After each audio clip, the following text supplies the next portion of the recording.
സമയത്ത് നമ്മളെ കോൺക്രീറ്റിന്റെ പണിക്ക്, അതുപോലെ തന്നെ കല്ല്, പിന്നെ നമ്മള് വലിയ ചെങ്കല്ല് പിന്നെ പണിക്ക്, അതേപോലെ തന്നെ ടൈൽസിന്റെ പണിക്ക്, അതേപോലെ തന്നെ അങ്ങനെ കുറെ വയറിങ്ങിന്റെ പണിക്ക്, ഇങ്ങനെ പണിക്കൊക്കെ പോകും. പക്ഷെ അന്ന് പഠിച്ചൊരു പണി എന്ന് പറഞ്ഞാൽ ടൈൽസ് ഇടാനും പിന്നെ ഈ നമ്മുടെ അല്ലാത്ത പണികളൊക്കെ പഠിച്ചു. കുറച്ചൊക്കെ അതിനൊക്കെ പോയി. അതിനുശേഷം അതിലൂടെ ഒന്നും എനിക്ക് രക്ഷപ്പെടാൻ പറ്റൂല എന്ന് മനസ്സിലായി. ചെറിയ പ്രായത്തില് എന്തെങ്കിലും ബിസിനസ് ചെയ്യണമെന്ന് വലിയ ആഗ്രഹമുണ്ട്. ബിസിനസ് ചെയ്യാൻ പറ്റിയ വലിയ പണം എന്റെ കയ്യിലില്ലായിരുന്നു. ആരുടെയെങ്കിലും ചെറിയ പൈസ മേടിച്ച് ഞാൻ തുടക്ക സമയത്ത് തുടങ്ങിയത് മരക്കച്ചവടം. അതിനുശേഷം ഫർണിച്ചർ സ്റ്റാർട്ട് ചെയ്തു. അതിനുശേഷം കോറി തുടങ്ങി. അതിനുശേഷം മിൽമയുടെ ഹോൾസെയിൽ ഡീലർഷിപ്പ് ഉണ്ടായിരുന്നു. പിന്നെ ഒരു വർക്ക്ഷോപ്പ് ഉണ്ടായിരുന്നു. പിന്നെ കോഴിക്കോട് പഴയ മാർക്കറ്റിൽ വണ്ടിയൊക്കെ പൊളിച്ചു വെക്കുന്ന പരിപാടി ഉണ്ടായിരുന്നു. ചൈനയിൽ നിന്ന് ഉൽപ്പന്നങ്ങൾ എടുത്ത് പിന്നെ മാർക്കറ്റ് ചെയ്തിരുന്നു. ഷർട്ടൊക്കെ നമ്മളെ വലിയ ഷോപ്പിൽ പോയിട്ട് ബൾക്കായിട്ട് എടുത്ത് റോഡ് സൈഡിലുള്ള ഷർട്ടൊക്കെ ആയിരുന്നു. പിന്നെ അങ്ങനെ ഒരുപാട് തൊഴിൽ ഒരുപാട് ഞാൻ എഴുതി വെച്ചില്ല. ഒരുപാട് തൊഴിൽ ഞാൻ ചെയ്തിട്ടുണ്ട്. അവസാനം ഈ ഒരു ബിസിനസ്സിൽ വരുമ്പോൾ രക്ഷപ്പെടാൻ വേണ്ടി എന്തൊക്കെയോ ചെയ്യുന്നതിന്റെ ഭാഗമായിട്ട് വയനാട്ടിൽ മീൻ കച്ചവടവും ചെയ്തിട്ടുണ്ട്. എനിക്ക് നിങ്ങളോട് പറയാനുള്ളത്, ഇതൊന്നും മോശമുള്ള കച്ചവടമൊന്നുമില്ല, നല്ല കച്ചവടമാണ്. മിൽമയൊക്കെ മുടക്കിയത് ഏകദേശം 10 ലക്ഷം മുടക്കിയിട്ടാണ്. മീൻ കച്ചവടം കാവുമന്തത്താണ്, വയനാട് ജില്ലയിലെ കാവുമന്തത്താണ് മീൻ കച്ചവടം. മീൻ എപ്പോഴാ പോവാന്ന് പറഞ്ഞാൽ രാവിലെ ഏകദേശം എന്റെ വീട്ടിൽ നിന്ന് ഒരു 4 മണിക്ക് മീൻ എടുക്കാൻ വേണ്ടി കോഴിക്കോട് വെള്ളിയങ്ങാടി പോയിട്ട് മീൻ എടുത്തിട്ട് നേരെ പോകേണ്ടത് വയനാട്ടിലേക്കാണ്. വയനാട്ടില് രാവിലെ ഏകദേശം 4 മണിക്ക് തുടങ്ങിയ ഈ ഒരു മീനിന്റെ കച്ചവടം അവസാനിക്കുന്ന രാത്രി 11 മണിക്ക് 12 മണിക്കാണ്. 11 മണിയാകുമ്പോൾ വയനാട്ടിൽ നിന്ന് താഴെ കിടക്കുന്ന സമയത്ത് വീട്ടിലെത്തുന്ന സമയത്ത് 12 മണി 1 മണിയാവും. നല്ല പൈസ ഉണ്ടാവും. പൈസ ഉണ്ടാവില്ല എന്ന് പറഞ്ഞാൽ നല്ല പൈസ സ്റ്റാളൊക്കെ ഇട്ട് മീൻ കച്ചവടം ചെയ്ത ആളാണ്. അപ്പൊ ഞാൻ ചോദിക്കുന്നത്, ഒരുപാട് പൈസ ഉണ്ട്. പൈസ എല്ലാ ദിവസവും 1000 2000 ചിലപ്പോൾ 3000 ഒക്കെ ബാക്കിയായി കിട്ടും. പക്ഷെ ഞാൻ കണ്ടൊരു പ്രയാസം എന്താന്ന് പറഞ്ഞാല്, എനിക്ക് ഉറങ്ങാൻ പറ്റുന്ന സമയം വീട്ടിൽ വന്നിട്ട് 1 മണി 2 മണി 3 മണി 4 മണിക്കൂർ. ഒരു ദിവസം ഞാൻ വണ്ടിയുമായിട്ട് മീനുമായിട്ട് പോകുന്ന സമയത്ത് അടിവാരെത്തുന്നതിന് മുമ്പേ ഞാൻ കണ്ണ് ഒന്ന് മയങ്ങിപ്പോയി, ഉറക്കിന്റെ ക്ഷീണം കൊണ്ട്. അന്ന് ഞാൻ മനസ്സിലാക്കിയത്, ഒരുപാട് പണം ഉണ്ടാക്കിയോണ്ടൊന്നും കാര്യമില്ല, ആരോഗ്യം ഉണ്ടാക്കാതെ പണം ഉണ്ടാക്കേണ്ട കാര്യമില്ല എന്ന് മനസ്സിലാക്കി. അത് നിർത്തി. എനിക്ക് നിങ്ങളോട് പറയാനുള്ളത്, അപ്പോൾ ഞാൻ ആഗ്രഹിക്കുന്ന എന്ത് ബിസിനസ്സാ എനിക്ക് നല്ല ചെയ്യാൻ പറ്റുമെന്നുള്ള ബിസിനസ് കേട്ട സമയത്തും എനിക്ക് ഈ ബിസിനസ്സിനെ വലിയ ബിസിനസ് ആയിട്ടൊന്നും മനസ്സിലാവും. ആ സമയം 2015 ഷായർ വന്നെങ്കിലും 2016 2017 2018 2019 ഈ ബിസിനസ് ചെയ്തില്ല. എന്തുകൊണ്ടെന്ന് പറഞ്ഞാല്, ഞാൻ 2015 ഈ ബിസിനസ്സിൽ വരുന്ന സമയത്ത് എനിക്ക് നിങ്ങൾക്ക് ഉണ്ടാകുന്ന മാറ്റം എന്താണെന്ന് അറിയാൻ എനിക്കറിയില്ല. ഞാൻ ആ 2015 എന്നോട് ബെല്ലി സാർ പറഞ്ഞു, ഷായറെ നമുക്ക് കുറച്ച് പ്രൊഡക്റ്റുകൾ എടുക്കണം. ഞാൻ കുറച്ച് പ്രൊഡക്റ്റുകൾ കൊടുത്തു. കുറച്ച് പ്രൊഡക്റ്റുകൾ എടുക്കും, കുറച്ചൊക്കെ വിൽക്കും, വീണ്ടും പ്രൊഡക്റ്റ്. എനിക്ക് വരുമാനമൊന്നും കിട്ടുന്നില്ല. വരുമാനം കിട്ടുന്നില്ല എന്ന് മാത്രമല്ല, അങ്ങനെ എന്നോട് ബെല്ലി സാർ പറഞ്ഞു, ഷായറെ എന്ത് ചെയ്യണം എന്ന് പറഞ്ഞാല് നമ്മുടെ നാട്ടിൽ ഒരു മീറ്റിംഗ് വെക്കണം, കുറച്ച് ആളുകൾ വെച്ചിട്ട്. അപ്പൊ എന്റെ വീട്ടിലേക്ക് വിളിക്കാൻ എനിക്കൊരു മടി, വീട്ടിൽ വെക്കണ്ട. അപ്പൊ ഞാൻ പൂനൂർ വ്യാപാരമല്ലേ, എനിക്ക് നേരത്തെ കുറെ ആളുകളെ സംഘടിപ്പിച്ച നല്ല പരിചയമുണ്ട്. വ്യാപാരമല്ല ചെറിയൊരു ഹോളുണ്ട്, എനിക്ക് തോന്നുന്നുണ്ട് 600 രൂപയാണ് ഹോളിന്റെ റെന്റ്. ഇപ്പോഴല്ലാതെ നേരത്തെ. അപ്പൊ അവിടേക്ക് ഞാൻ 30 പേരെ വിളിച്ചു. നിങ്ങൾ ഈ കാര്യങ്ങൾ മനസ്സിലാക്കേണ്ടത്, 30 പേരെ വിളിച്ചു. 30 പേരെ വിളിച്ചു. അന്ന് അവിടെ GTS എടുക്കാൻ ബെല്ലി സാറിനും അറിയില്ല ശരി. അന്ന് GTS എടുക്കാൻ വന്നത് അനീസാറാണ്, നമ്മുടെ ഡയമണ്ട് ലീഡർ അനീസാർ. അനീസാർ വന്ന സമയത്ത് അനീസാർ റാങ്ക് എന്ന് പറഞ്ഞാൽ അപ്കമിങ് RTC, അപ്കമിങ് STC ആയിട്ടല്ലോ, ടച്ചിങ് RTC ആ പോണേല്ലോ. ആ റാങ്കിലാണ് അദ്ദേഹം അവിടെ വന്നത്. അങ്ങനെ എന്നെ പരിചയപ്പെട്ടു. ഞാൻ ആ സമയത്ത് പബ്സ് ലൈനിൽ കൊടുക്കുന്ന ആളാണ്. അത് ഞാനോട് പറഞ്ഞില്ല. ഒരു ബേക്കറിയിൽ നിന്ന് പബ്സ് എടുത്തിട്ട് ലൈനിൽ കൊടുക്കും. ഒരു ഗുഡ്സ് ഒക്കെ ഉണ്ട്. രാവിലെ 7 മണിക്ക് തുടങ്ങും. എല്ലാ കടയിലും ഒരു 1100 1200 പബ്സ് വെക്കും. ഒരു പബ്സിന് മുകളിൽ ₹1 എനിക്ക് കിട്ടും. ഒരു 2 മണിക്കൂർ 3 മണിക്കൂർ കൊണ്ട് 1200 1300 എനിക്ക് കിട്ടും. ഭയങ്കര പരിപാടിയൊക്കെ. അങ്ങനെ ഞാൻ എന്ത് ചെയ്തു, ആ പബ്സ് കൊടുത്ത് വൈകുന്നേരം 3 മണിക്കാണ് അദ്ദേഹം വന്നു. 60 പേരെ വിളിച്ചു, 30 പേരെ വിളിച്ചു. 30 പേരിൽ 7 പേര് വന്നു. 7 പേര്. അപ്പൊ എനിക്ക് വല്ലാത്തൊരു സങ്കടം.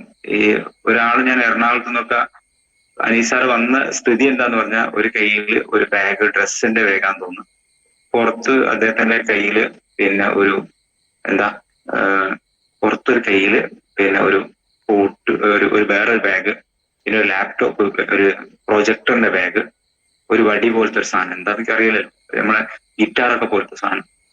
ഞാൻ വിചാരിച്ചു ഇയാൾ എന്തിനു വന്നായിരിക്കും. അയാൾ ഇതൊക്കെ വലിയ കുറെ പോലും 3-4 ബാഗൊക്കെ ആയി വന്ന സമയത്ത് ഒന്ന് നമ്മളെ പ്രൊജക്ടറിന്റെ അങ്ങനെ വലിച്ചു നീട്ടുന്ന ഒരു ഇതാ, പിന്നെ പ്രൊജക്ടർ, പിന്നെ ലാപ്ടോപ്പ്, ഇതെല്ലാം കൂടിയാണ്. അപ്പൊ ബെല്ലി സാറിന്റെ കാറിലാണ് അദ്ദേഹം വന്നത്. എനിക്ക് നിങ്ങളോട് പറയാനുള്ളത്, സത്യം പറയാം, ഞാന് നിങ്ങൾക്കും ഈ ഒരു അവസ്ഥ ഉണ്ടായിട്ടുണ്ടോ എന്ന് എനിക്കറിയില്ല. ആ പ്രോഗ്രാമിൽ 7 പേര് വന്നെങ്കിലും 2-3 പേര് പിന്നെ തുടങ്ങി, ഞാൻ സ്വാഗതം പറഞ്ഞ സമയത്ത് തന്നെ 2 പേര് എണീറ്റ് പോയി. പിന്നെ എത്ര പേരുണ്ട്? 5 പേരുണ്ടാവും. 5 പേരിലെ 2 പേര് വീണ്ടും കുറച്ച് സമയത്ത് എണീറ്റ് പോയി. പിന്നെ 3 പേര്. അങ്ങനെ 3 പേരെ പരിപാടി നടത്തി. 3 പേരും അവസാനം അവര് പോവാതിരുന്ന എന്തുകൊണ്ടാണോ, ഈ ചെങ്ങായി 2 ആള് നല്ല തടിയുണ്ട് ബെല്ലി സാറിന്, അനീസാർ നല്ല കറുത്തിട്ടൊരു മനുഷ്യനാണ്. ഇവര് 2 ആളെ എങ്ങനെയാണോ ഒഴിവാക്കേണ്ടെന്ന് വിചാരിച്ചിട്ടിരുന്നതാ. സത്യത്തില് അതും കഴിഞ്ഞ് അവര് 2 പേര് എണീറ്റ് പോയി. സത്യം പറയാം, ഒരാള് പോലും അതിലേക്ക് വന്നില്ല. അന്ന് എന്നെ അനീസാറ് ഒരു ക്യാൻഡി ബേക്കിൽ എത്തിയിട്ട് ഒരു പപ്സ് വാങ്ങി തന്നിട്ടുണ്ട്. ആരല്ല ഷായറൻ, അതൊക്കെ ഉണ്ടാവും. സത്യത്തിൽ അന്ന് ഞാൻ ബിസിനസ് നിർത്തിയതാ. ഇതൊന്നും എനിക്ക് നടക്കൂല, ഇതൊന്നും എനിക്ക് പറ്റിയ ബിസിനസ് അല്ല, ഞാൻ ഇതിനൊന്നും പോകേണ്ട ആളല്ല. ഞാൻ എന്തിനാ ഈ പാവങ്ങളെ ആലപ്പുഴയിൽ നിന്ന് വിളിച്ചു വരുത്തിയത്? ഒരു വെർണ കാറിൽ എന്തായാലും ഡീസൽ അടിച്ച് വന്നതല്ലേ. പിന്നെ എന്റെ മനസ്സിലുള്ള പ്രശ്നത, ഞാൻ ഇവരോട് എന്തിനാണ് ഇത് ചെയ്തത്? ഒരു വല്ലാത്തൊരു ബുദ്ധിമുട്ട് ചെയ്തോളം തോന്നുന്നത്. എറണാകുളത്ത് നിന്ന് വന്നിട്ട് 30 ആളെ വിളിച്ചിട്ട് ഇങ്ങനെയൊക്കെ ചിന്തിച്ച സമയത്ത് പിന്നെ എന്നെ ബെല്ലി സാറ് പല പ്രാവശ്യം വിളിക്കും, ഷായർ. പക്ഷെ ഞാൻ ഫോൺ എടുക്കൂല. ഫോൺ എടുക്കൂ എപ്പോഴാന്ന് വെച്ചാൽ, ഞാൻ കോഴിക്കോടുള്ള സമയത്തൊക്കെ ഫോൺ എടുക്കും. ഷായർ എവിടെയാണെന്ന് വെച്ചാൽ ഞാൻ പറഞ്ഞു കോഴിക്കോടാണ്. അപ്പൊ എന്റെ വീട്ടിലേക്ക് വരുന്നതാണ്. സത്യത്തില് ഇത് ഈ ബിസിനസ് ഞാൻ നിങ്ങൾക്ക് മനസ്സിലാക്കേണ്ട ഒരു കാര്യം, ഞാൻ ഈ ബിസിനസ് തിരിച്ചറിഞ്ഞത്, ഞാന് വേറെ ബിസിനസ്, ഞാൻ ആ സമയത്തൊക്കെ എനിക്ക് നല്ല ബാധ്യത ഉണ്ട്. ഓരോ ബിസിനസ് നിർത്തുന്ന സമയത്തും ഒരു 2 ലക്ഷം 3 ലക്ഷം കടായിട്ടാ നിർത്തുക. അടുത്ത ബിസിനസ് ആ കടം വീടാൻ ഇതിൽ നിന്ന് കിട്ടല്ലോ എന്ന് പ്രതീക്ഷിക്കും. അത് കഴിഞ്ഞ് ഫർണിച്ചർ നിർത്തുമ്പോൾ ഒരു 5 ലക്ഷം കട ഉണ്ടാവും. അത് കഴിഞ്ഞിട്ട് പിന്നെ വേറെ എന്തെങ്കിലും ഒരു ബിസിനസ് തുടങ്ങും, കോറി തുടങ്ങും. ആ കോറിന്റെ ഭാഗത്ത് മാത്രം ഒരു 10 ലക്ഷം കടായി. ഒരു ലോറി വളാഞ്ചേരി സ്റ്റേഷനിൽ ഇപ്പോഴും ഉണ്ട്, മട്ടിമണൽ അടിച്ചുപോയിട്ട് പിടിച്ചത് മഴ. അങ്ങനെ കുറേ കാര്യങ്ങൾ ചെയ്ത് അത് കഴിഞ്ഞ് മിൽമ തുടങ്ങി, അതിൽ 10 ലക്ഷം പോയി. അപ്പൊ ഞാനിങ്ങനെ വിചാരിക്കും, പക്ഷേ ദൈവം എനിക്ക് ബിസിനസ് കണക്കാക്കി ഉണ്ടാവില്ല, ഞാൻ എന്തിനാ വീണ്ടും കൂടി ഈ ബിസിനസ്സിലേക്ക് നിൽക്കുന്നത്? നിങ്ങൾ ഈ കാര്യം മനസ്സിലാക്കും. ഓരോ ബിസിനസ്സിലും ലക്ഷ്യങ്ങൾ ഇങ്ങനെ പോകുന്ന സമയത്ത് വീണ്ടും വീണ്ടും എനിക്ക് പറ്റിയ ബിസിനസ് എന്താ, എനിക്ക് പറ്റിയ ബിസിനസ് എന്താണെന്ന് ആലോചിച്ച് നടക്കുന്ന സമയത്ത്, ആ സമയത്ത് എനിക്ക് തോന്നുന്നത്, കപ്പല്, നമുക്കറിയാം കോഴിക്കോട് ബേപ്പൂരൊക്കെ പഴയ കപ്പല് വരും, ഏത് ഊരും ഒക്കെ കണ്ടിട്ടുണ്ടോ? ഒരു അങ്ങനെ ഇതൊക്കെ എന്താ പഴയത്, എന്ത് ചെയ്യും, ഒരു വെള്ളത്തിൽ എത്താൻ പറ്റാത്ത സാധനം നമ്മൾ എടുക്കും. അങ്ങനെ ഇതൊക്കെ പൊളിച്ചു വിറ്റ്, ഇരുമ്പുണ്ടാവില്ല കുറേ കിലോക്ക് അന്ന് 18 റുപ്യ 20 റുപ്യ കിട്ടും. ഇതൊക്കെ വാങ്ങി JCB ലോറിയിലൊക്കെ കയറ്റി പൊളിച്ച് വിൽക്കാൻ വേണ്ടിയിട്ട് വാങ്ങിക്കുന്ന അങ്ങനെ ഉരുവൊക്കെ എടുത്തതിൽ ഒരുപാട് പൈസ പോയി. എന്താ വേണ്ടത്? ഉരുവിന്റെ മുകളിൽ ഒരു കഷ്ണം പോലും ഇരുമ്പുണ്ടാവില്ല, അത് ഫുള്ള് തേക്കിലുണ്ടാകും. കാണുമ്പോൾ നമ്മൾ വിചാരിക്കും വലിയ സാധനം. ഇങ്ങനെ അതൊക്കെ വിറകിനൊക്കെ പോയ സമയത്ത് എത്രയോ പൈസ, അങ്ങനെ ലക്ഷങ്ങൾ കടായി. 2 ലക്ഷം 3 ലക്ഷം 5 ലക്ഷം 10 ലക്ഷം 15 ലക്ഷം ഒക്കെ കടായി. അവസാനം ഈ ഒരു ബിസിനസ്സിനെ, ഈ മൈലേഷ്യൽ മാർക്കറ്റിംഗ് എന്ന ബിസിനസ്സിനെ, സത്യത്തിൽ ആ സമയത്തൊക്കെ ഞാൻ മനസ്സിലാക്കിയ ഒരു കാര്യം എന്താ വെച്ചാല്, ഇപ്പൊ എന്റെ കാലിനൊക്കെ നമ്മളൊക്കെ എന്തെങ്കിലുമൊക്കെ ചെയ്യുന്ന സമയത്ത് കാലിനൊക്കെ ഒരു പോറല് പറ്റും, മുറി പറ്റും. അങ്ങനെ കല്ലിനൊക്കെ കുത്തിപ്പോകുന്ന നടക്കുന്നതിന്റെ ഭാഗമായിട്ട് നമ്മൾ ഇതൊന്നും അറിയില്ല. സംഭവം ഞാനൊരു വീട്ടിൽ പോയ സമയത്ത് ബ്ലഡ് ഇങ്ങനെ കാൽമെന്ന് വരുന്നുണ്ട്. കാലിന്റെ മേലെ നിന്ന് ബ്ലഡ് ഇങ്ങനെ ഒലിക്കുന്ന സമയത്ത് ഒരാൾ ചിലരുടെ കാലിന്റെ മേലെ നിന്ന് ബ്ലഡ് ഒലിക്കുന്നു. സത്യത്തില് ഈ ബ്ലഡ് ഒലിക്കുന്നു, ഈ വേദന ഒന്നും എന്റെ മനസ്സിലില്ല. എന്റെ പ്രശ്നം ഇതിലും വലുതാ. ഈ വേദനയെക്കാട്ടിലൊക്കെ എത്രയോ മുകളിലാണ് എന്റെ പ്രയാസവും പ്രശ്നമൊക്കെ. എനിക്ക് കടം വീട്ടിയേ പറ്റും. അതിന് എന്ത് കച്ചിത്തുരുമ്പുണ്ടെങ്കിലും അത് പിടിച്ച് ഞാൻ കയറുന്നു ഉറപ്പാ. സത്യത്തില് ഞാൻ ഈ ബിസിനസ് ചെയ്യുന്ന സമയത്ത് 2019 ആയ സമയത്ത്, കൊറോണ സമയത്ത്, അതിന് കുറച്ചു മുമ്പ് നോട്ട് നിരോധന സമയത്ത് ഒരുപാട് കടകൾ പൂട്ടി. ആ സമയത്തും കുറെ പൈസയൊക്കെ പോയ സമയത്ത് ഞാൻ എന്റെ മിൽമ തുടങ്ങി. മിൽമ ആ സമയത്തും മീൻ കച്ചവടം വയനാട്ടിൽ നടക്കുന്നത് എന്റെ അനിയൻ പോവും, ഇടക്കിടക്ക് ഞാൻ പോവും. ആ സമയത്ത് മിൽമയും സൈഡായിട്ട് ചെയ്യുന്നത് എന്റെ പേരിൽ തന്നെ. ഞാൻ ഈ ബിസിനസ്സിനെ വളരെ സീരിയസ് ആയിട്ട് മനസ്സിലാക്കിയത്, ഞാൻ നിങ്ങളോട് പറഞ്ഞു, എന്റെ പേര് ചെറിയൊരു മിസ്റ്റേക്ക് ഉണ്ടായിരുന്നു. ബെല്ല സാർ ഐഡിയ അടിച്ചപ്പോൾ ഷാഹിർ എന്നാണ് അദ്ദേഹം ഐഡിയ അടിച്ചത്. ശരിക്കും ഓൾറെഡി ഷാഹിർ എന്നാണ് പേര്. പേരിൽ ഒരു എച്ച് കുറവുണ്ട്. സാഹിർ എന്നാണ് ആധാറിലും പാൻ കാർഡിലും ഒക്കെ ഉള്ളത്. അപ്പോ ഞാൻ ഈ ഉൽപ്പന്നം എടുത്തും കുറെയൊക്കെ വിൽക്കും, കുറെയൊക്കെ വെക്കും. ബെല്ല സാറോട് ഞാൻ പറയും, സാറേ ഇതൊന്നും നടക്കില്ല സാറേ, ഞാൻ എത്രയോ കാലമായി 2015 വന്നിട്ട് എത്ര പൈസ ഞാൻ ഇതിൽ മുടക്കി, എത്രയോ സാധനങ്ങൾ വാങ്ങിച്ചു, ഇതുവരെ എനിക്ക് ഒരു ഉൽപ്പന്നം ഒരു ഉറുപ്പയും കിട്ടുന്നില്ല. പിന്നെ നിങ്ങൾ എന്തിനാ എന്റെ വഴിയേക്ക് ഇങ്ങനെ നടക്കുന്നത്? ഞാൻ ആളോട് ചോദിച്ച കാര്യം, എന്തിനാ നിങ്ങൾ എന്റെ വഴിയേക്ക് നടക്കുന്നത്? നടക്കൂല വലിയ സാറേ. അപ്പോ എന്ത് പറഞ്ഞു എന്ന് പറഞ്ഞാല്, അപ്പോ എന്നോട് പറഞ്ഞ ഷായറിന്റെ പേര് ചെറിയൊരു മിസ്റ്റേക്ക് ഉണ്ടായിട്ടാ, അതൊന്ന് ക്ലിയർ ആക്കി തരുമെന്ന്. അപ്പൊ ഞാനൊരു വെള്ള പേപ്പറിലൊക്കെ എന്റെ പേര് ശരിയാന്നൊക്കെ പറഞ്ഞ്, എനിക്ക് അന്ന് മെയിൽ അയക്കാനൊന്നും അറിയില്ല, ഏത് ആർക്കാ മെയിൽ അയക്കാനൊക്കെ അറിയെങ്കിലും ആർക്കാണത് ഞാൻ പറഞ്ഞു വെള്ളി സാറ് ചെയ്തു എന്നാണ്.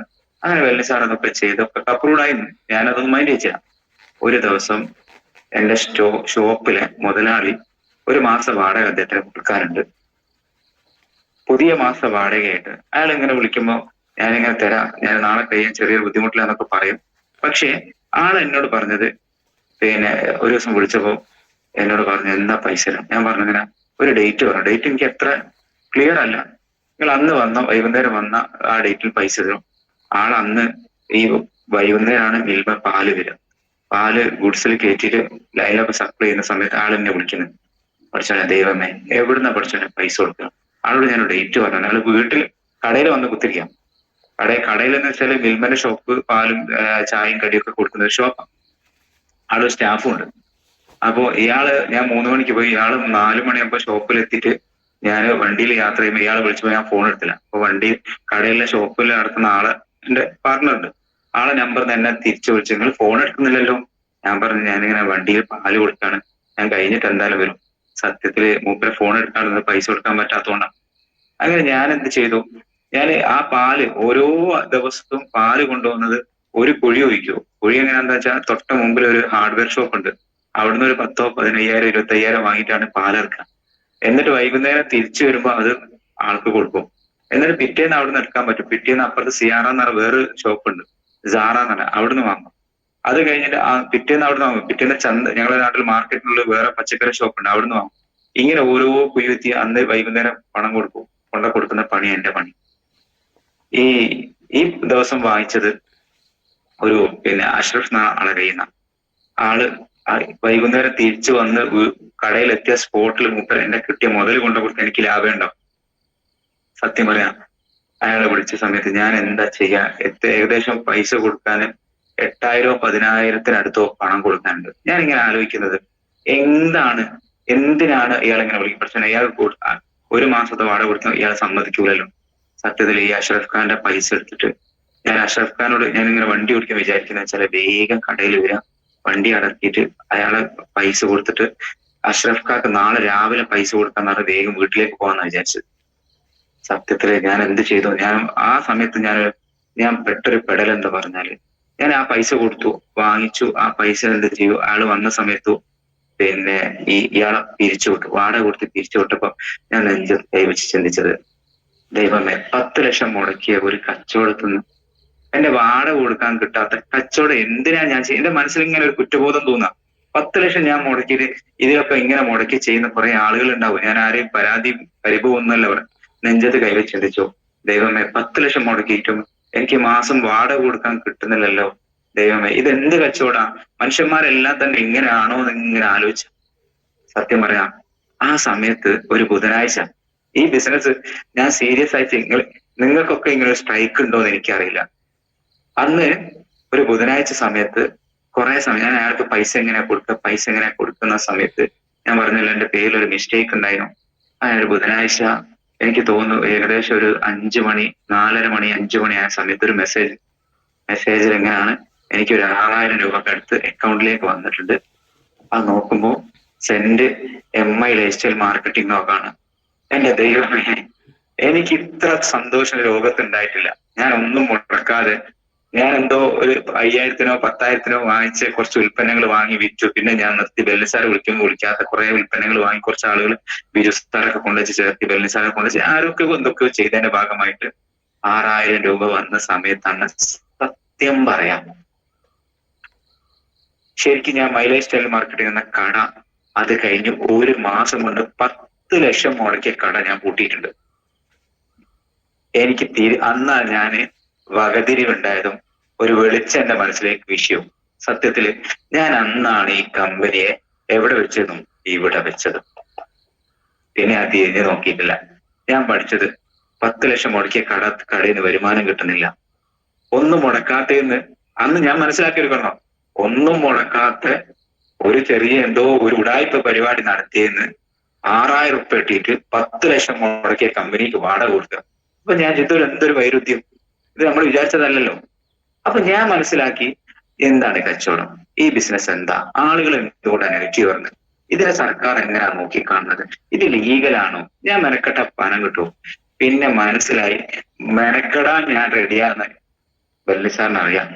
ഏത് ഒരു കാര്യം ഏറ്റെടുത്തോ മരിച്ചു ചെയ്യുമെന്നറിയാം. പൈസ എന്റെ കയ്യില്ല.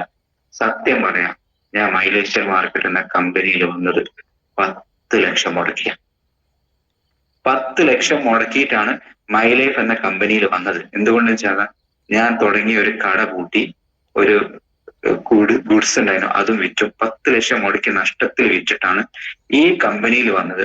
അതുകൊണ്ടാണ് ഞാൻ മൈലേജ് സ്റ്റൈൽ മാർക്കറ്റിംഗ് ആരെന്ത് നെഗറ്റീവ് പറഞ്ഞാലും ആരെന്ത് കുറ്റം പറഞ്ഞാലും ഇതിലെങ്ങനെ കേൾക്കും, ഇതിലെങ്ങനെ വിട്ടേക്കും. ഡിയർ ഫ്രണ്ട്സ്, എനിക്ക് നിങ്ങളോട് പറയാനുള്ളത്, നിങ്ങളൊക്കെ വന്ന മൈലേജ് സ്റ്റൈൽ മാർക്കറ്റിംഗ് എന്ന കമ്പനി നിങ്ങൾക്കറിയാത്തത് കൊണ്ടാണ്. ഇതിന്റെ വലിപ്പം നിങ്ങൾക്ക് അറിയാമെങ്കിൽ ഞാൻ പറഞ്ഞ നിങ്ങൾക്ക് മാസം 10 ലക്ഷം രൂപ വരുമാനം കിട്ടുമെങ്കിലും അത് നിങ്ങൾ ഒഴിവാക്കി ഈ ബിസിനസ് ചെയ്തു. ഞാനിതാണ് ഈ ബിസിനസ്സിനെ ഏറ്റെടുക്കാൻ കാരണം. അന്ന് മുതൽ ഇന്ന് വരെ ഇപ്പൊ TDF എന്ന് പറഞ്ഞ സംഭവം വന്നില്ലേ, 2019 മുതൽ ഈ കഴിഞ്ഞ ആഴ്ച വരെ എന്റെ ആഴ്ച വരുമാനം മുടങ്ങിയിട്ടില്ല. അത് 450 രൂപയാലും 1000 രൂപയാലും 10000 രൂപയാലും എന്റെ 1 രൂപ പോലും എന്റെ ആഴ്ച വരുമാനം മുടങ്ങിയിട്ടില്ല. എനിക്ക് ചോദിക്കാനുള്ളത്, ഞാൻ ചോദിക്കുന്നത്, ഇതിൽ എത്ര പേരുണ്ടെന്ന് എനിക്ക് കാണാൻ പറ്റുന്നില്ല. ഞാൻ ചോദിക്കുന്നത്, നിങ്ങള് ഈ ബിസിനസ്സിനെ നിങ്ങളെ ബിസിനസ്സായിട്ട് കാണാത്തതാണ് എന്റെ പ്രശ്നം. നിങ്ങൾ ഓരോരുത്തരും ബിസിനസ്സായിട്ട് കാണാത്തതാ പ്രശ്നം. ഞാൻ പറഞ്ഞില്ലേ, ഞാനൊരു കാര്യം ഏറ്റെടുത്താല് അത് ശരിയാണെങ്കിൽ എന്റെ ജീവൻ പണയം വെച്ച് ഞാൻ ചെയ്യും. എനിക്ക് നിങ്ങളോട് പറയേണ്ടത്, നമ്മൾ എന്തിനാ ഇത് ചെയ്യേണ്ടത്? നിങ്ങൾ ചിന്തിച്ചു നോക്കൂ. നമ്മളൊക്കെ ഇതിലുള്ള ഓരോരുത്തരും വെറുതെ ഇരുന്നവരൊന്നല്ല, നമ്മളെ കുടുംബം പോറ്റാൻ വേണ്ടിയിട്ട് എന്തൊക്കെയോ ബിസിനസ് ചെയ്തവരാണ്. ഞാൻ ചോദിക്കുന്നത്, ആ ബിസിനസ് ഒക്കെ ചെയ്തതിന്റെ ഭാഗമായിട്ട് നിങ്ങൾക്ക് എന്താ കിട്ടിയിട്ടുള്ളത്? ഗൾഫിൽ പോയി 1 ലക്ഷം സാലറി ഉള്ള ജോലി ഉണ്ടായിരുന്നു. ഗൾഫിൽ നിന്ന് തിരിച്ചു പോന്ന് നാട്ടിൽ 2 മാസം നിന്ന സമയത്ത് അറബി നിങ്ങൾക്ക് അയച്ചു തന്നില്ലല്ലോ. ഇതാ പിന്നെ അസ്മത്ത് മേഡം അല്ലെങ്കിൽ ഇവിടെ ആരെങ്കിലും ഒരാള്, രാജീവൻ സാറേ നിങ്ങൾ പണ്ട് ഗൾഫിലായിരുന്നു, എന്റെ അറബിന്റെ കൂടെ ജോലി ചെയ്തല്ലേ, ഇതൊക്കെ മാസം ഞാൻ ഒരു 10,000 രൂപ വെച്ച് ഞാൻ കൊടുത്ത് വിടുന്നുണ്ട് കേട്ടോ. അങ്ങനെ ആർക്കെങ്കിലും അത് തന്നിട്ടുണ്ടോ? ഞാൻ നിങ്ങൾ ചെയ്യുന്ന ജോലിയിൽ 10 ദിവസം നിങ്ങൾ കിടന്നു പോയാൽ കിട്ടൂല നമുക്ക് ഉറപ്പല്ലേ? പിന്നെ നമ്മൾ എന്തിനാ ഈ ബിസിനസ് സീരിയസ് ആയി ചെയ്യാൻ പോകുന്നത്? നിങ്ങൾ മനസ്സിലാക്കണം, നമുക്ക് പോകേണ്ടത് കണ്ണൂരിലേക്കാണ്. എല്ലാവർക്കും അറിയാം. പക്ഷെ നമ്മൾ കയറിയ ബസ് മലപ്പുറത്തേക്കാണ്. നമ്മൾ മലപ്പുറത്തേക്ക് കയറിയിട്ട്, കോഴിക്കോട് മലപ്പുറത്തേക്ക് കയറിയിട്ട് നമ്മൾ എവിടെ എത്തിയിട്ടുണ്ട്? നമ്മൾ പിന്നെ കൊണ്ടോട്ടിയൊക്കെ എത്തിയിട്ടുണ്ട്. കൊണ്ടോട്ടി എത്തിയപ്പോൾ നമ്മൾ അറിയുന്നത് നമുക്ക് പോകേണ്ടത് കണ്ണൂർക്കാണ്. പക്ഷെ നമ്മൾ മലപ്പുറത്തേക്കാ ബസ് കയറിയത്. കൊണ്ടോട്ടിയെങ്കിലും ഇറങ്ങണം. കൊണ്ടോട്ടി ഇറങ്ങിയിട്ട് തിരിച്ച് കണ്ണൂർക്കുള്ള ബസ് കയറണം എന്നാ പറയാനുള്ളത്. നമ്മൾ എന്നിട്ടും ഇപ്പൊ ഒരു പണിയുണ്ട്, ഒരു ജോലി പിടിച്ച. എനിക്ക് നിങ്ങളോട് പറയാനുണ്ട്, നിങ്ങൾക്ക് ഈ ഇൻഡസ്ട്രി മനസ്സിലായില്ല. ഈ ഇൻഡസ്ട്രി നിങ്ങൾക്ക് മനസ്സിലായിട്ടുണ്ടെങ്കിൽ ജീവിതം 3 തലമുറക്ക് മേലെ കൊടുക്കാൻ പറ്റുന്ന. ഞാൻ വെല്ലി സാറോട് ചോദിച്ചു, വെല്ലി സാറേ ഇത് 3 തലമുറക്ക് ഇൻകം കൊടുക്കും എന്ന് പറയുന്നത്, ആയിരം 3 തലമുറക്കല്ലടാ, അങ്ങനൊക്കെ പറഞ്ഞാലേ ആളുകളെ വിശ്വസിക്കൂ. ഈ മൈലേഷ്യൽ മാർക്കറ്റ് എത്ര കാലം ഉണ്ടോ അത്രയും കാലം നിങ്ങളെ കുടുംബത്തിന് വരുമാനം കൊടുക്കുന്ന ബിസിനസ്സാണ്. ഇത്ര വലിയൊരു അവസരം നമ്മളെ കയ്യിൽ കിട്ടിയിട്ട് ഉൽപ്പന്നങ്ങൾ നല്ലതാ, ഈ ഉൽപ്പന്നങ്ങൾ നല്ലതല്ലേ? നിങ്ങൾ ഒരു കാര്യം മനസ്സിലാക്കുക, നിങ്ങൾ ഈ ഇൻഡസ്ട്രി, നമുക്ക് എല്ലാ കാര്യങ്ങളും അറിയാം. ഈ ഇൻഡസ്ട്രിയിൽ നിങ്ങൾ മനസ്സിലാക്കേണ്ട ഒരു കാര്യം, ഇവിടെ ഈ കമ്പനിയുടെ മാനേജ്മെന്റ് ആരാ? നിങ്ങൾ ചിന്തിച്ചു. DB അനന്തനാരായണ എന്ന് ചോദിച്ചാല് അദ്ദേഹത്തിന് കോടികൾ ആസ്തിയില് ഡാബർ എന്ന കമ്പനിയോ റാൻബാക്സിലൊക്കെ വലിയ കമ്പനിയിലേക്ക് ഉൽപ്പന്നങ്ങൾ ഉണ്ടാക്കുന്ന, ഇന്ന് പ്രധാനമന്ത്രി പോലും ആയുർവേദത്തിനെ കുറിച്ച് ഒരു സംശയം ചോദിക്കുന്ന APIയിലെ മെമ്പർ, ആയുർവേദിക് ഫാർമക്കോപ്പിയിലെ മെമ്പറാണ്. നിങ്ങൾ ഗൂഗിൾ ചെയ്ത ഒരു പേജുള്ള പ്രൊഫൈല് കിട്ടുന്ന മനുഷ്യനെ നമ്മളെ ഹെഡാ സയന്റിസ്റ്റുമാരെ. എന്തിനാ അയാൾ തലവെച്ചത്? അത്രയും വലിയ മനുഷ്യനെ ഇതിൽ എന്തിനാ തലവെച്ചത്? നിങ്ങൾ എന്തത് മനസ്സിലാക്കാത്തത്? ഞാൻ ചോദിക്കുന്നത്, KK രാജേഷ് എന്ന് പറഞ്ഞ യൂണിലിവറിന്റെ CEO. യൂണിലിവറിന് FMCGയിലെ ലോകത്തിലെ നമ്പർ 1 പ്രൊഡക്റ്റുകൾ മാർക്കറ്റ് ചെയ്യുന്ന ഒരു കമ്പനി. ഇന്ത്യയിൽ Hindustan liver, Pakistan Pak liver, Bangladesh Bangla liver എന്നൊക്കെ അറിയപ്പെടുന്ന, വേൾഡിൽ അറിയപ്പെടുന്ന യൂണിലിവർ, ഇതിന്റെ CEO ആയി പ്രവർത്തിച്ച ആള് എന്തിനാ ഈ ഉടായ്പ കമ്പനികൾ തലവെക്കുന്നത്? നിങ്ങൾ മനസ്സിലാക്കി. നിങ്ങൾ ചിന്തിക്കേണ്ട കാര്യം അതാ. അതുപോലെ KC ഗൗഡൻ. ആരാ KC ഗൗഡൻ? നിങ്ങൾ മനസ്സിലായിട്ടോ? അയാൾ യൂണിലിവർ എന്ന ഹിന്ദുസ്ഥാൻ ലിവർ, പോൺസ് സോപ്പ്, നമ്മളിൽ ലോകത്ത് ഒരുവിധ ആളുകളൊക്കെ ഉപയോഗിച്ച പൗഡറാണ് Pond's powder, Pond's soap, Cuticura powder, Fair and Lovely, ഇതൊക്കെ വേൾഡിൽ ഫേമസ് ആക്കിയ മനുഷ്യന് KC ഗൗഡനാണ്. അയാൾ എന്തിനാ ഈ ഉടായ്പ കമ്പനിയെ കൊണ്ട് തലവെക്കുന്നത്? അപ്പോ ഇന്ത്യയിൽ കഴിവ് തെളിയിച്ച കുറെ ആളുകളുള്ളവർ കൂടെ നമ്മളുള്ളത്. നമുക്ക് നമ്മളെ വലിപ്പവും നമ്മൾ ചെയ്യുന്ന ബിസിനസ് നമുക്ക് അറിയാപ്പോണ്ട. ഇവിടെ നിങ്ങൾ മനസ്സിലാക്കേണ്ടത് എന്താ? നമ്മൾ ഈ ഉൽപ്പന്നങ്ങൾ എത്രയോ ആളുകൾക്ക് വിൽക്കലാണോ? അല്ല. നിങ്ങൾ മൈലേഷ്യൽ മാർക്കറ്റിംഗ് ഒരു A ക്ലാസ് വ്യക്തിയായി നിങ്ങൾ ട്രെയിനിങ്ങിനും മീറ്റിങ്ങിനും എല്ലാ പരിപാടിക്കും പോയി നിങ്ങൾ ഈ ബിസിനസ്സിൽ വിജയിക്കാമെന്ന് നിങ്ങൾ ചെയ്യേണ്ടത്, എല്ലാ ആഴ്ചയിലും 8 GTS, നിങ്ങളെ പ്രാദേശിക സ്ഥലത്തില് 4 GTS ആഴ്ചകളിലുള്ള, കോഴിക്കോട് ജില്ലയിലെ 2 GTS കമ്പനി, കോഴിക്കോട് ജില്ലേനെ പുറത്ത് ഒരു GTS. അങ്ങനെ നിങ്ങൾ ഒരു മാസത്തില് കൃത്യമായിട്ട് ഒരു 10 GTS നിങ്ങൾ കണ്ടിന്യൂ 6 മാസം കേൾക്കാൻ റെഡിയാണോ? നിങ്ങൾ വലിയ ലീഡറാവും, ഉറപ്പാ ലീഡറാവും. നിങ്ങൾ പറയാം, സാറേ ഞങ്ങൾക്ക് ആരുമില്ല. ആരും വേണ്ട, നിങ്ങൾ പോയിരിക്കി. ഞാനൊക്കെ അങ്ങനെ പോയിരുന്ന ആളാ. അങ്ങനെ പോയി ഇരുന്ന് നോക്കി നമ്മളെ നമുക്ക് കുറെ ആരെ കൊണ്ട് ഇതെന്നാ GTSൽ പോകുന്ന. എനിക്കുണ്ടായപ്പോ ഞാൻ GTSൽ പോയി ഇങ്ങനെ ഇരിക്കും, എനിക്ക് ആരുമില്ലല്ലോ. ഞാൻ കുറെ അന്ന് വൈകുന്നേരം മനസ്സിങ്ങനെ വേദനിക്കും, ആരെയും കിട്ടിയില്ലല്ലോ, ആരെയും കിട്ടുമോ. പിറ്റേന്ന് ആഴ്ചയും പോകും, പിറ്റേ ആഴ്ചയും പോയിട്ടു ആരെയും കിട്ടിയില്ലെങ്കിൽ പോയിരിക്കും, എന്നിട്ട് കേൾക്കും.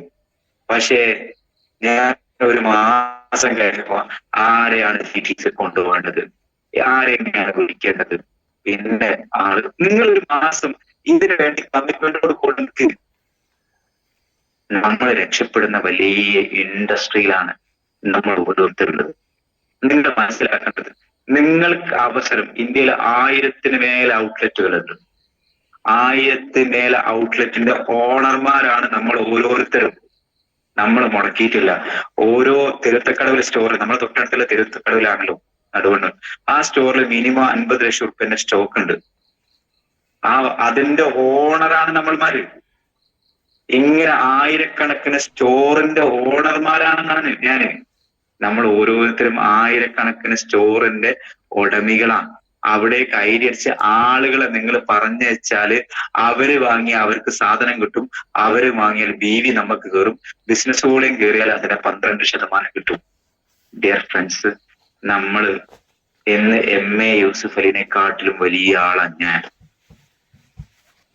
എനിക്ക് 1000-ന് മേലെ ഷോറൂം സ്റ്റോപ്പുകൾ ഇന്ത്യയിലുണ്ട്. 18,000-ന് മേലെ സ്റ്റാഫ് എനിക്കുണ്ട്. അതെന്റെ സ്റ്റാഫല്ല.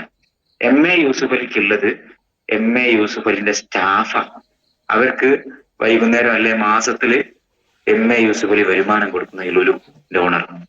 ഷായർ ഒരാൾക്കും വരുമാനം കൊടുക്കണ്ട. 18,000-ന് മേലുള്ള ആളുകളൊക്കെ എന്റെ ലീഡേഴ്സാണ്. അവർക്ക് ഞാൻ വരുമാനം കൊടുക്കണ്ട. അവർക്ക് കമ്പനി വരുമാനം കൊടുക്കും. അവർ എന്നെ പോലെ വരുമാനം ഉണ്ടാക്കാൻ വേണ്ടി ശ്രമിക്കുന്നവരാണ്. അപ്പൊ എന്തായാലും MA യൂസുഫ് അലിനെക്കാട്ടിലും മേലെയാണ് ഞാൻ ഈ ബിസിനസ്സിൽ. എനിക്ക് നിങ്ങളോട് പറയാനുള്ളത്, ഇത്ര വലിയ ഒരു അവസരമാണ് നിങ്ങളെ കയ്യിൽ കിട്ടിയത് നിങ്ങൾക്ക് ആർക്കെങ്കിലും അറിയാം? എന്നിട്ടും നമ്മൾ ലീഡർമാരോ, സാറേ എനിക്ക് ആളുകളെ കിട്ടുന്നില്ലല്ലോ സാറേ, എന്റെ കൂടെ ആളുകൾ വരുന്നില്ലല്ലോ സാറേ, എനിക്ക് എന്താ പറ്റിയെന്ന് അറിയില്ല സാറേ, എനിക്ക് വിൽക്കാൻ പറ്റുന്നില്ലല്ലോ, എന്റെ അപ്ലൈൻ ശരിയില്ല, എന്റെ ഡൗൺലൈൻ ശരിയില്ല. നമ്മൾ ശരിയാവാത്തത് കൊണ്ടാ ഞാൻ ഈ ബിസിനസ്സിൽ വരുന്ന സമയത്ത് എന്നെ കൊണ്ടുവന്നത് വെല്ലി സാറാണെങ്കിലും എന്നെ പോസ്റ്റ് ചെയ്ത് ബിജു സാറ് തൊട്ടതായ.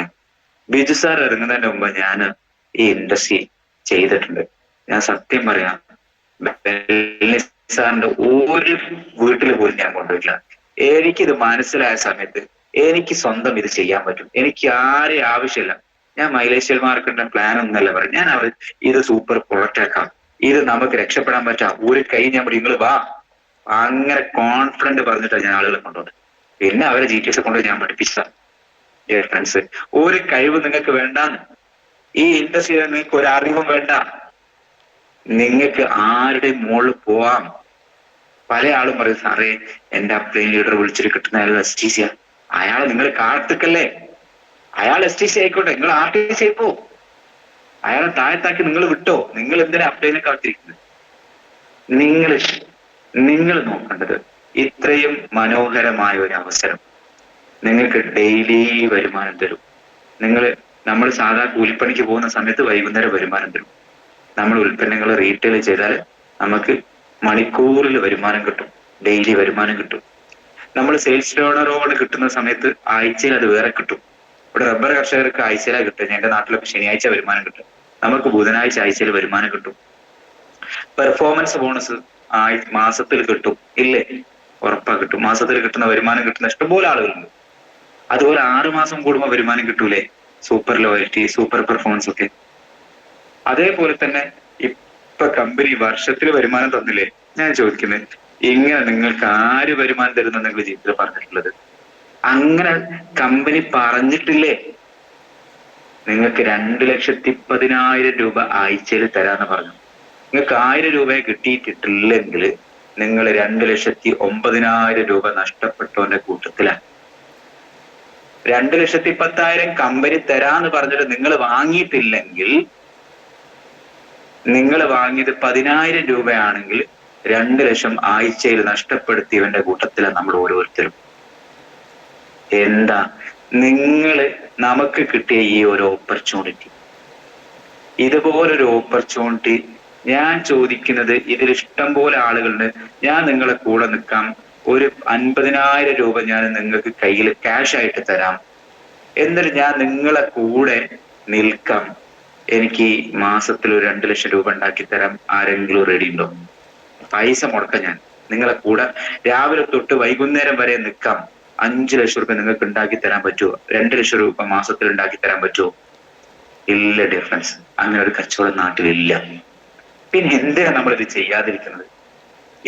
ഇത് എന്തെങ്കിലും നഷ്ടമുണ്ടോ? നമ്മൾ ചെയ്യാത്തത് കൊണ്ട് നമുക്ക് കിട്ടാത്തത് കൊണ്ടാണ്. ഇതിലൊരു നഷ്ടവുമില്ല. ഞാൻ എന്റെ നാട്ടില് ഞാൻ ഇങ്ങനെ പറഞ്ഞത്, എനിക്ക് പല്ലിനൊരു ചെറിയ പ്രശ്നം വന്ന സമയത്ത്, ഞാൻ എന്റെ സുഹൃത്ത് വന്ന സമയത്ത് ഞാൻ ചായ കുടിക്കാൻ വേണ്ടിട്ട് പൂനെയിൽ പോയി.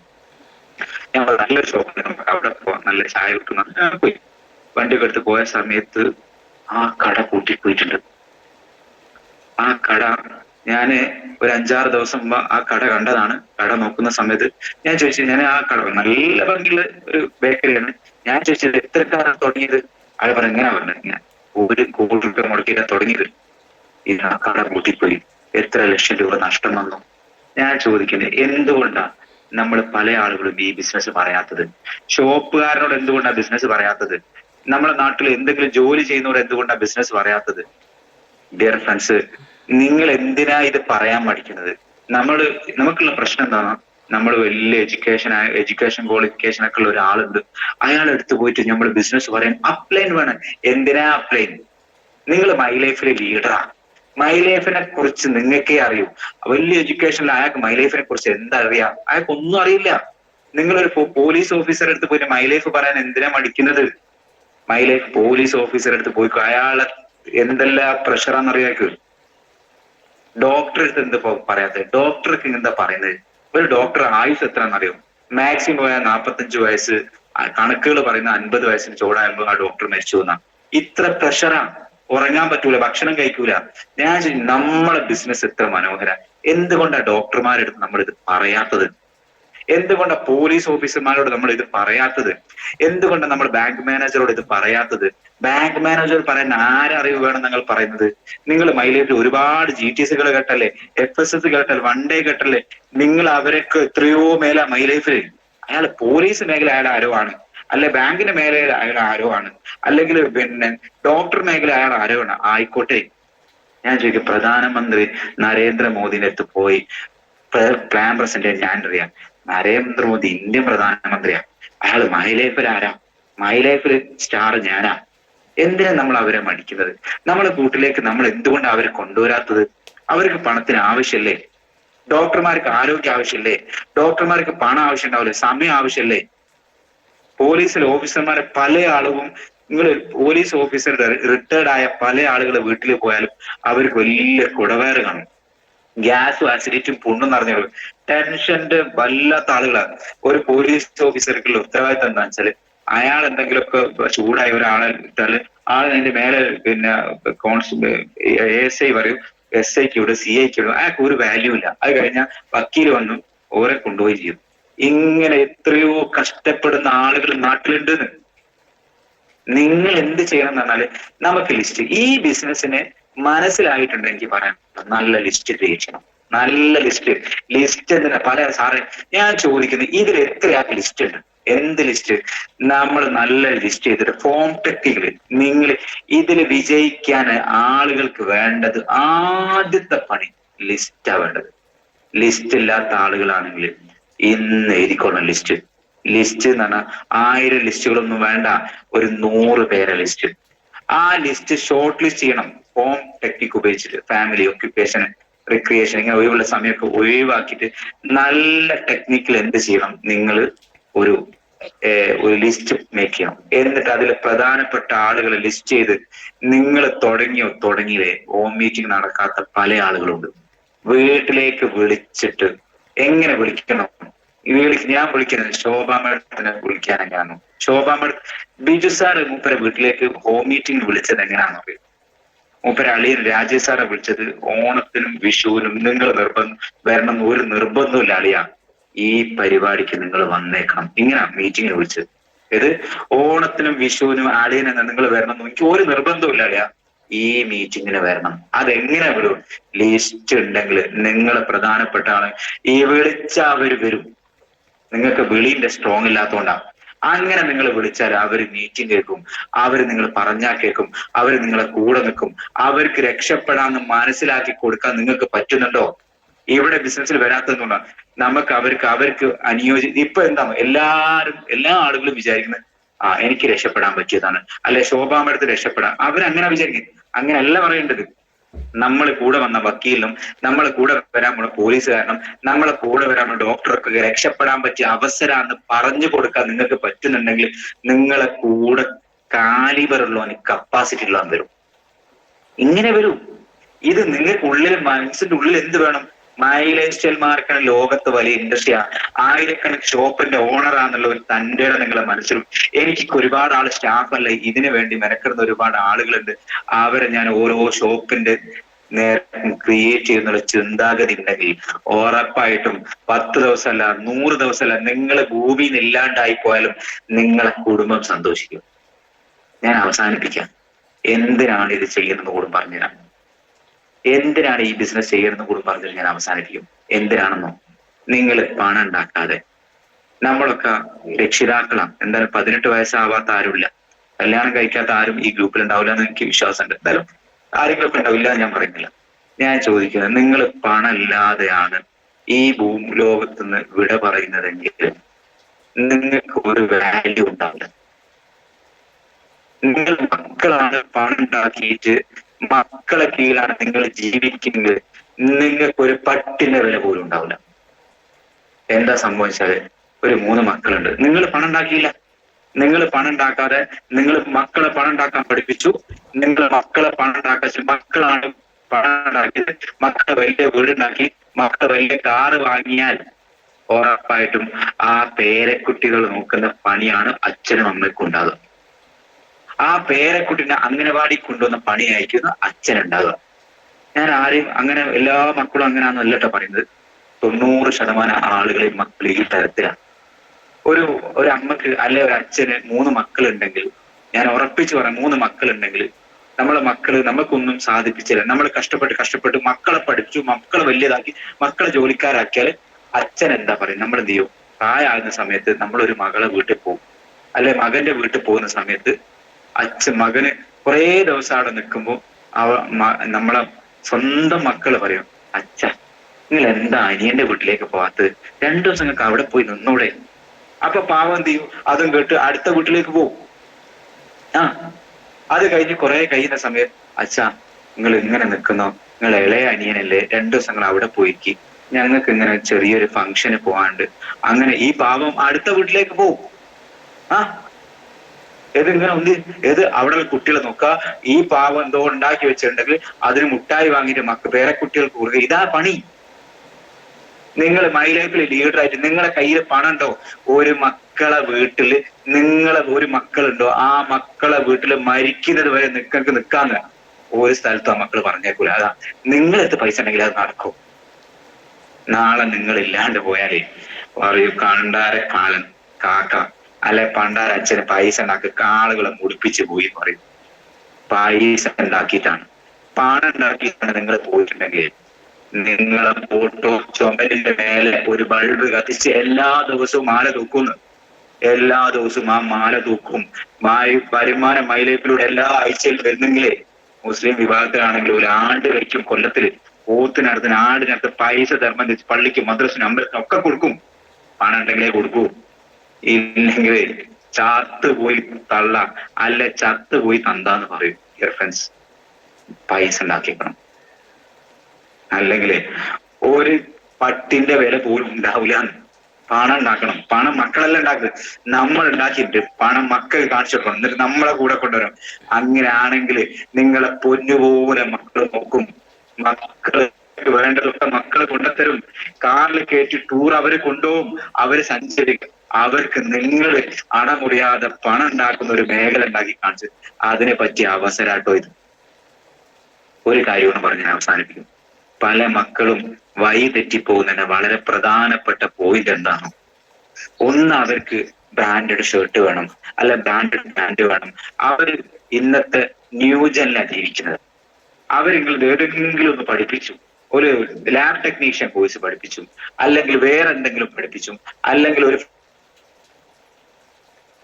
എത്ര പൈസ കിട്ടും നമ്മൾ ഒരു 25,000 30,000 കിട്ടും. ഓക്കെ, ഈ 30,000 25,000 അവർക്ക് പോരട്ടോ? അവര് ബാക്കിയുള്ള പൈസക്ക് എന്ത് ചെയ്യണോ? കഞ്ചാവ് വിൽക്കും, MDMA വിൽക്കും, മയക്കുമരുന്ന് വിൽക്കും. ആ പൈസ ബാക്കി അവൻ കണ്ടെത്തും. അതല്ല 2,10,000 കണ്ടിന്യൂ ആഴ്ചയിൽ കിട്ടെങ്കിൽ മൈ ലൈഫ് മാത്രം ചെയ്യും. മക്കള് നന്നാവണം, മൈ ലൈഫ് ചെയ്തു. നിങ്ങൾക്ക് നാളെ ഒരു വാല്യൂ വേണം, മൈ ലൈഫ് ചെയ്തു.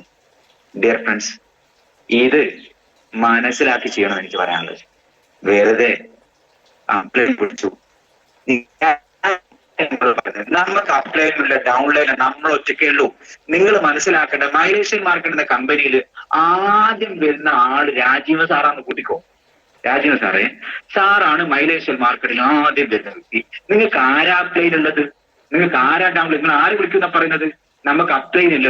നമ്മൾ ഒറ്റയ്ക്ക് ചെയ്തോണം. ഒരാളെയും കൂട്ടരുത്. അങ്ങനെ ചെയ്താലേ നിങ്ങളുടെ കോൺഫിഡൻസ് ലെവൽ കൂടും. നിങ്ങൾ മരിച്ച് ഈ ബിസിനസ് ചെയ്യും. എനിക്ക് പറയാനുള്ളത്, 18,000 ആളുകൾ ഞാൻ ഇല്ലെങ്കിലും അവരെ ബിസിനസ്സാണ് ഞാൻ അവർക്ക് മനസ്സിലാക്കി കൊടുത്തത്. അവര് ചെയ്തോളും, എനിക്ക് വരുമാനം കിട്ടും. അത് ഞാൻ ഇല്ലാണ്ട് പോലെ എന്റെ ഭാര്യ കിട്ടും, എന്റെ ഭാര്യ ഇല്ലാണ്ട് പോയാൽ എന്റെ മക്കൾ കിട്ടും. എന്റെ മക്കൾ എന്നെ പൊന്നുപോലെ എത്ര പ്രായം ഉണ്ടെങ്കിലും അവരെന്നെ ഞാൻ വാങ്ങിച്ച കാറിൽ അവര് ഡ്രൈവറെ വെച്ച് അവരെ കൊണ്ടുപോയിട്ട് ഉപ്പനെ ശ്രദ്ധിക്കണട്ടോ, ഉപ്പനെ നോക്കണട്ടോ, അങ്ങോട്ട് പോകുന്ന നോക്കട്ടോ, ഇങ്ങോട്ട് പോകണം നോക്കും. മറ്റേതെന്താണ്, കാക്കയിലെ പോയാ പന്താ, വന്നിയിലെ പന്താ. ഇത് പറയാൻ ഡിയർ ഫ്രണ്ട്സ്, നിങ്ങൾക്ക് കിട്ടിയ അവസരം സൂപ്പറാ. വിട്ടുപോയ ഒരുത്തനും ലോകത്ത് രക്ഷപ്പെട്ടില്ല. പിടിച്ചു നിന്നവര് ലോകത്ത് വലിയ നേട്ടം ഉണ്ടാക്കും. നിങ്ങൾ വ്യത്യസ്തമായ ഒരു കാര്യമാണ്, നിങ്ങൾക്ക് വിജയിക്കണം എന്ന് ആഗ്രഹം ഉണ്ടെങ്കിൽ മൈ ലൈഫ് ദൈവം നിങ്ങളെ തെരഞ്ഞെടുത്തതാണ്. ഈ ഇൻഡസ്ട്രി ഇപ്പൊ നിങ്ങൾ എന്നെ കേൾക്കാൻ പടച്ചവന് നിങ്ങളെ തെരഞ്ഞെടുത്തതാണ്. ഒരുപാട് ആളുകളെ ജീവിതത്തിലേക്ക് വഴി കാട്ടാനും ഒരുപാട് ആളുകളുടെ ജീവിതത്തിലേക്ക് ഒരുപാട് വരുമാനം കൊടുക്കാൻ വേണ്ടി ദൈവം നിങ്ങളെ സെലക്ട് ചെയ്തതാണ്. ഇത് നിങ്ങൾ തിരിച്ചറിയണം കേട്ടോ. അതല്ലാതെ ഒരു വഴിയില്ലാത്തവനും ഒരാളും മൈലൈഫിൽ വരില്ല. എത്രയോ ആളുകൾ മൈലൈഫിൽ കിട്ടുന്നുണ്ട്, കുറെ ആള് ചെയ്യാതെ പോയിട്ടുണ്ട്, കുറെ ആൾ തുടങ്ങി കുടുങ്ങിയിട്ടുണ്ട്, കുറെ ആൾ തുടങ്ങി നിർത്തിയിട്ടുണ്ട്. രക്ഷപ്പെടുന്ന ആളുകൾ പിടിച്ചു നിൽക്കുന്നവൻ മാത്രമേ ഉള്ളൂ. അങ്ങനെ 2 കൊല്ലം നിൽക്കാൻ അവസാനം സമയം ഒരു 2 മിനിറ്റ് കൂടി എനിക്ക് സഹിക്കണം. എനിക്ക് പറയാനുള്ളത്, നിങ്ങൾ ഇങ്ങനെ എപ്പോഴും പറയുന്ന ഒരു കാര്യമുണ്ട്, 10,000 രൂപ മാറ്റിവെക്കുന്ന ആളുകളുണ്ടോ ഇതില്? നിങ്ങൾ 40,000 രൂപ മാറ്റിവെക്കുക എന്ന് പറഞ്ഞാൽ ഒരു മാസം 10,000 രൂപ മാറ്റിവെച്ചാൽ നിങ്ങൾക്ക് ഒരു മാസത്തിൽ 10,000 രൂപ മാറ്റിവെച്ചാൽ ഒരു വർഷത്തിൽ 1,20,000 രൂപ മാറ്റിവെക്കാൻ പറ്റും. മാറ്റിവെച്ചാൽ കേട്ടോ, മാറ്റിവെക്കുന്നുണ്ടെങ്കിൽ എല്ലാ ആളുകളുടെ പറയുന്നത് 10,000 രൂപ എല്ലാ മാസവും നമ്മൾ മാറ്റിവെക്കുന്നുണ്ടെങ്കിൽ ഒരു മാസത്തിൽ 10,000 രൂപ മാറ്റിവെക്കും, ഒരു വർഷത്തിൽ 1,20,000 മാറ്റിവെക്കും. അങ്ങനെ 10 വർഷം നമ്മൾ മാറ്റിവെച്ചാൽ 12 ലക്ഷം മാറ്റിവെക്കും. അത് നിങ്ങൾ 100 വർഷം മാറ്റിവെച്ചാൽ 1,20,00,000 കിട്ടും. എത്ര വർഷം? 100 വർഷം നിങ്ങൾ 10,000 രൂപ മാറ്റിവെച്ചാൽ 1,20,00,000 മാറ്റിവെക്കും. ഞാൻ ചോദിക്കും, നമ്മൾ ആരും മാറ്റിവെച്ച ആളുകൾ കുറവാണ്. ഇനി മാറ്റിവെച്ചിട്ടുണ്ടെങ്കിൽ എന്ന് 100 വർഷം മാറ്റിവെക്കണം. നമ്മളെ ജനിച്ചന്ന് മാറ്റിവെക്കണ്ടേ? ജനിച്ചന്ന് നമ്മളെ പേര് നമ്മളെ അച്ഛനും അമ്മയും മാറ്റിവെക്കണ്ടേ? നമ്മൾ 100 വർഷം ജീവിക്കോ? 100 വർഷം നമ്മൾ ജീവിക്കോ? ഇനിയിപ്പോ രാജീവ് സാറ് മാറ്റിവെച്ച 100 വർഷം ജീവിക്കാൻ പറ്റുമോ? മാറ്റിവെക്കാൻ പറ്റുമോ? എവിടെ വെക്കും നമ്മൾ പറയുന്നത്? നമുക്ക് ഇപ്പൊ 40 50 വയസ്സായി, ഇനി 10 60 വയസ്സായി, ഒരു 20 കൊല്ലം മാറ്റിവെച്ച 1,20,00,000 കിട്ടൂല. 10,000 രൂപ മാറ്റി വെക്കുന്നില്ല. മാറ്റി വെച്ചാലുള്ള കഥ പറയുന്നത്. എന്നാൽ നിങ്ങൾ മൈ ലൈഫ് എന്താ മനസ്സിലാക്കും. എന്റെ ലീഡർ ബിജു ബി കെ, അതിന്റെ മോള് വെല്ലി സാറാ. പക്ഷെ ആള് മൈ ലൈഫില് ഒരു 4 വർഷം മാറ്റി വെച്ചിട്ടുള്ളൂ. 4 വർഷം മാറ്റി വെച്ചപ്പോ 100 വർഷം ഒരു മനുഷ്യന് 10,000 രൂപ വെച്ച് മാറ്റി വെച്ചാൽ കിട്ടുന്ന പൈസ ആൾക്ക് 4 വർഷം കൊണ്ട് കിട്ടിയെന്ന് 1,20,00,000 ITC ആയി. 100 വർഷം 10,000 രൂപ വെച്ച് എല്ലാ മാസവും നമ്മൾ മാറ്റി വെച്ചാല് ആ 100 വർഷം നമ്മൾ മാറ്റി വെച്ചാൽ കിട്ടുന്ന പൈസ 3 വർഷം കൊണ്ട് അയാൾ ഉണ്ടാക്കി 1,20,00,000. നിങ്ങൾക്ക് വാല്യൂ അറിയാത്തത് കൊണ്ടാ. ഇവിടെ പ്രതീക്ഷൻ സാർ RTC റാങ്കിലാണ്. എന്റെ അഭിപ്രായത്തിൽ പ്രതീക്ഷ സാർ ഈ ബിസിനസ്സിൽ വന്നത് ഒരു 3 വർഷമോ 4 വർഷമോ. ITC അതിന് എത്ര റാങ്ക് അറിയാമോ? ITC എന്ന് പറഞ്ഞാൽ നമുക്കറിയാം bronze, silver, star, ruby, coordinator നമ്മുടെ ടീമിന്റെ റാങ്ക്. പിന്നെ TC, ATC, DTC, ZTC, STC, RTC, NTC, CTC, ITC. 14 rank കയറാൻ നിങ്ങൾ റെഡി ഉണ്ടോ? പ്രതീക്ഷൻ സാർ 10 റാങ്ക് കയറി. പ്രതീക്ഷൻ സാറിന് ഇനി 4 റാങ്ക് കയറിയാൽ 1,20,00,000 ആളെ അക്കൗണ്ട് കമ്പനി കൊടുക്കും. ഇവിടെ TC ആയ അടുത്ത റാങ്ക് കയറിയതാണോ? Bronze, silver, star, ruby, coordinator, TC 6 rank കയറി. ഒരു വർഷം കൊണ്ടോ 2 വർഷം കൊണ്ടോ 6 റാങ്ക് കയറി. ഇനി നിങ്ങൾ കയറേണ്ടത് 8 റാങ്ക് കയറിയാൽ 1,20,00,000 നമ്മളെ അക്കൗണ്ടിൽ കിട്ടുന്ന പറയുന്നത്. ഇത് 100 വർഷം ചെയ്താൽ നിങ്ങൾ ചെയ്യുന്ന ജോലി കിട്ടൂല. അതുകൊണ്ടാണ് ഞാൻ പറയുന്നത്, ഇവിടെ DTC ആയ ആളുകളുണ്ടോ? Bronze, silver, star, ruby, coordinator, TC, ATC, DTC 8 റാങ്കിൽ കയറി. ഇനി 6 റാങ്കിൽ പിടിച്ചു നിന്നാല് 1 വർഷമോ 2 വർഷമോ 3 വർഷമോ 5 വർഷമോ നിന്നാലേ 1,20,00,000 കിട്ടും. ഇനി 1,20,00,000 എന്ത് കിട്ടും എന്ന് പറഞ്ഞുതരാം. ഇതും കൂടി പറഞ്ഞ് ഞാൻ അവസാനം. 1,20,00,000 ഉണ്ടെങ്കിൽ ഒരു 10 35 ലക്ഷം, ഒരു 30 ലക്ഷം മുടക്കിയാൽ കൊള്ളാവുന്ന ഒരു വീട് ഉണ്ടാക്കാൻ സ്ഥലം ഉണ്ടെങ്കിൽ ഒരു 20 ലക്ഷം. ഞാൻ വാങ്ങിയ വണ്ടിക്ക് 16 ലക്ഷം രൂപ, 20 ലക്ഷം ഒരു അടിപൊളി ഒരു കാറ് വാങ്ങാം. എന്റെ നാട്ടിൽ കട്ടിപ്പാറ തലയാട് ഭാഗത്തൊക്കെ പോയാൽ കുറച്ച് മേലേക്കുള്ള ഒരു ചെറിയ കട്ടറോടൊക്കെ ഉള്ള കുറച്ച് മല പോലത്തെ സ്ഥലമാണെങ്കിൽ തട്ടുള്ള സ്ഥലം ഒരു 3 ഏക്കർ സ്ഥലവും കിട്ടും 50 ലക്ഷം രൂപ. ഇത് മതി നമുക്ക് ജീവിക്കാൻ. ഇതുണ്ടാക്കാൻ 2 കൊല്ലം കൊണ്ടോ 3 കൊല്ലം കൊണ്ടോ പറ്റെങ്കിൽ എന്തിനാ ഇത് ചെയ്യാണ്ടിരുന്നാണ് ചോദിച്ചത്. ഡിയർ ഫ്രണ്ട്സ്, ഇത്ര നല്ല ഓപ്പർച്യൂണിറ്റി നിങ്ങളെ കയ്യിൽ കിട്ടി. എന്തായാലും എന്നെ കേട്ട് ഒരുപാട് കാര്യങ്ങൾ കേട്ട് സഹിച്ചതാ നിങ്ങൾ. എനിക്ക് നിങ്ങൾക്കൊക്കെ വലിയ വിജയങ്ങൾ ഉണ്ടാവട്ടെ എന്ന് ആശംസിക്കുകയാണ്.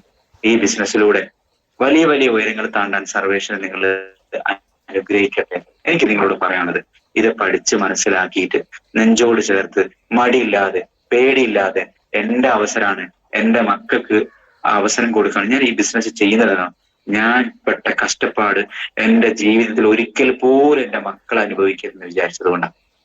അങ്ങനെ നിങ്ങൾക്ക് ഉദ്ദേശം ഉണ്ടെങ്കിൽ ഈ ബിസിനസ് നെഞ്ചോട് ചേർത്ത് ചെയ്താൽ ഉറപ്പായിട്ടും നാളത്തെ ഈ എന്റെ മുന്നിൽ നിൽക്കുന്ന ഓരോരുത്തരും ഡയമണ്ടുകളും ITCകളും കോടീശ്വരന്മാരും ആയിരിക്കും. അങ്ങനെ ചെയ്യണം എന്ന് എനിക്ക് നിങ്ങളോട് റിക്വസ്റ്റ് ചെയ്യാണ്. എന്തായാലും ഇത്രയും നേരം എന്നെ ഒരുപാട് സഹിച്ച നിങ്ങൾക്ക് ഓരോരുത്തർക്കും വലിയ വലിയ വലിയ വിജയങ്ങൾ ഉണ്ടാവട്ടെ എന്ന് ഹൃദയത്തിന്റെ ഭാഗത്ത് നിന്ന് ആശംസിച്ചുകൊണ്ട് ഒരു നല്ല ദിവസം നേർന്നുകൊണ്ട് നിങ്ങൾക്ക് എല്ലാവർക്കും വിജയിക്കാൻ കഴിയട്ടെ എന്ന് ആശംസിച്ച് നിർത്തുന്നു. Thank you very much. ജയ് ഹിന്ദ്, ജയ് ജയ് മൈലേശ്വർ മാർക്കറ്റിംഗ്.